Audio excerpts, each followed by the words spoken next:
Conversation hack. How to have a great conversation with anybody.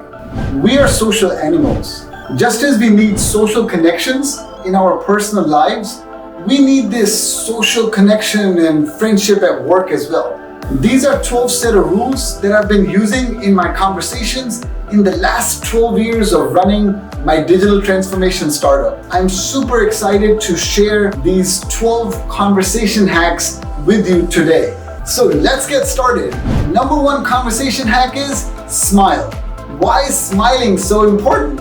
A simple smile, genuine or even forced, prompts the brain to produce endorphins and serotonin, causing positive emotions. So for me, it's extremely important. Whenever I meet somebody, I just genuinely smile.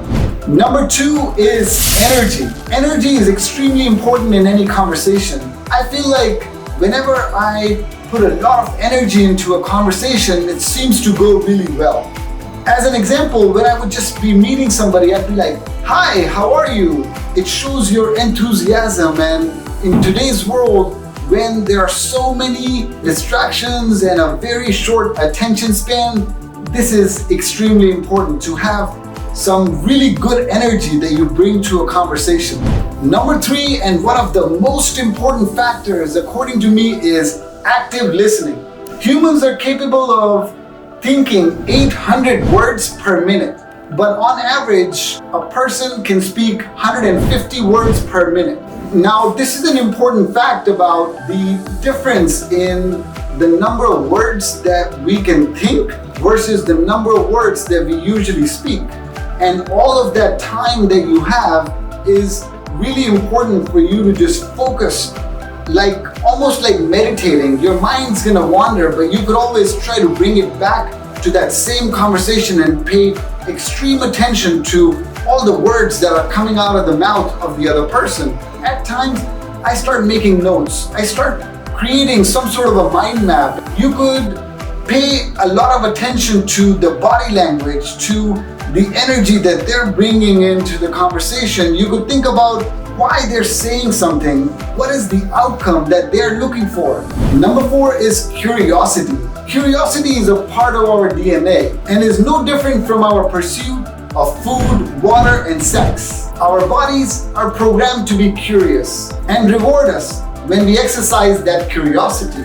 It is our body's way to encourage us to find new means of protecting ourselves and new ways of aiding us in the time of crisis. Another important thing to note here is that whenever you're asking questions, you can ask those out of curiosity, as opposed to questioning to prove a point, set a trap, change someone's mind, or at times to make the other person look foolish. You don't want to do that. You want to have that genuine curiosity, and that's going to show up in the conversation. The next one, number five, is similarity.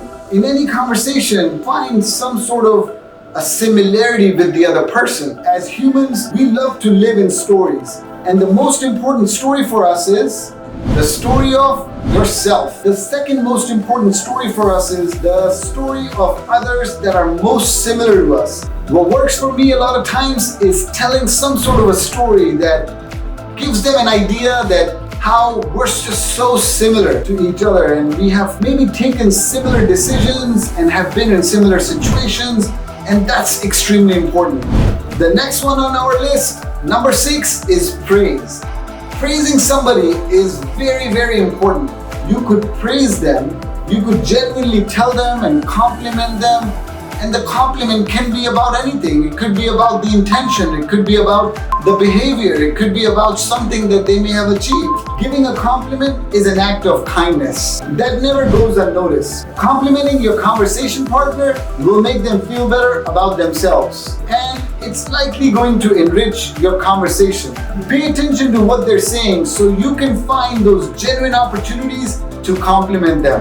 Number seven is paraphrasing. In number three, we talked about active listening. So when you're listening to somebody and there is a pause or a logical ending to that part of the conversation, then it's really important that you paraphrase whatever you heard and you repeat that for them and explain it to them. By doing this, you can let them know that you are actively listening to them and you're paying attention. Try to summarize what you heard. A lot of times, let's say you say something that's not exactly what they meant, then this gives an opportunity for the other person to clarify whatever it is that they mean and they want to explain to you. Number 8, it's commitment. You have to somehow demonstrate in the conversation that you are committing to an action that you're going to take. It's easy in a lot of conversations to just come up with some thoughts and ideas and then let the other person have the action item. That's not cool. I think it demonstrates you really care. If you actually start giving yourself that action item, of course then you have to fulfill that commitment, and that requires some work. Number 9, dismiss any comments that are critical of others or that are not positive about other people, especially if they're not in the conversation. And here's the reason why. If you go ahead and talk negative about someone else, it just gives some sort of a signal that then tomorrow you may be doing the same for the other person. If you hear something that's negative from the other person, you don't have to build on top of it. You have to make sure that you just dismiss that. Number 10 on our list is agreement. You have to find a common ground, agree with the other person in some aspect. You can then very clearly show them how it occurs to you, but it's extremely important to agree on something first. Number 11 is apology. I know this may sound weird, but it's really important that at times in your conversation you accept that you messed up. It's actually a really good way to demonstrate your emotional intelligence and understand how emotionally intelligent the other person is. Think about this scenario. If you apologize about something and you say that, you know what, maybe I could have done this better, then this opens up the door for the other person to say, oh, no, you know what, that's really not your responsibility. No, that's not something that you should have done. And this gives them a platform to think about the situation from a different way. So accept that you messed up. If you think there is something better that you can do next time. The last one on the list, and probably one of the most important points, honesty. Candor is extremely important. Candor builds trust. Unreserved, honest, sincere expression, also called forthrightness. If someone can acknowledge a weakness in their own case, talking about a topic and then just giving a point about something that makes your case a little bit weaker, at times the others would not normally find out. You can use some euphemism when there are items that you don't want to be hurtful about, but don't lie to them. Be clear to ensure that they get the message about how you really feel. So that was the 12 set of rules that are extremely important for me, that I found really helpful.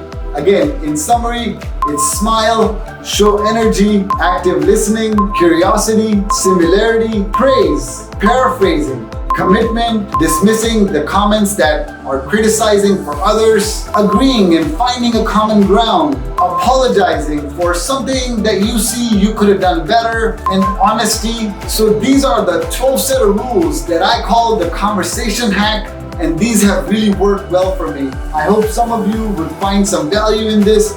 Try this out yourself.